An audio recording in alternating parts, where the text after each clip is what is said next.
మీనా మా పుట్టింటికి వెళ్దాం పండక్కి అని బాలుతో చెప్తే, బాలు ఏమో బెట్టు చేస్తూ నేను రాను నాకు చాలా పనులున్నాయి. నువ్వు కావాలంటే వెళ్ళు, లేదంటే ఈడే ఉండు, లేకుంటే మానేయ్ అనైతే చెప్తాడు. కానీ సత్యం బాలుకి 4 చివాట్లు పెట్టి మీనాతో వాళ్ళ ఇంటికైతే పంపిస్తాడు. ఇక ప్రభావతి దగ్గర ఆశీర్వాదం తీసుకొని మరీ వెళ్తారు. క్షేమంగా వెళ్ళి లాభంగా రండి అని సత్యం చెప్తూ ఉంటే, క్షేమంగా వెళ్తారులే గానీ లాభంగా రావడానికి అక్కడ ఆమెనా లక్షలు పెట్టి పంపిస్తదా ఏంటి అన్నట్టు వెటకారంగా పుల్లవిరుపుగా మాట్లాడుతుంది. ఇక మొత్తానికి మీనా వాళ్ళ ఇంటికైతే వెళ్తే అక్కడున్న వాళ్ళందరూ చిలకా గోరింకల్లా ఉన్నారని వీళ్ళిద్దరిని బాగా పొగుడుతూ ఉంటారు. బాలు ఏమో కాస్త ఇబ్బంది పడుతూ ఉంటాడు.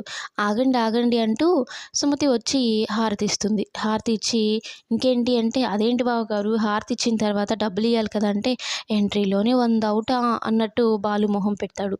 ఇక ఈ శివ ఏమో రెడీ అయ్యి వెళ్తూ ఉంటా అదేంట్రా ఈరోజే కాలేజ్ ఉంది లేదు కదా! అంటూ ఉంటే టూర్ ఎళ్తున్నానక్కా అని శివ చెప్తే, టూర్ వెళ్ళడానికి డబ్బులెక్కడిరా అంటే, అక్క బావ ఇచ్చాడు. బావ చూడ్డానికి రఫ్‌గా ఆయన మాటలు కఠినంగా ఉంటుంది కానీ, చాలా మంచోడక్క బావ అని చెప్పగానే మీనా ఒక్కసారిగా ఆలోచనలో పడుతుంది. ఈ ముళ్ళ కంపగాడిలో ఇన్ని మంచి లక్షణాలున్నాయా? కుటుంబాన్ని కూడా అర్థం చేసుకునేంత అనైతే అనుకుంటూ ఉంటుంది.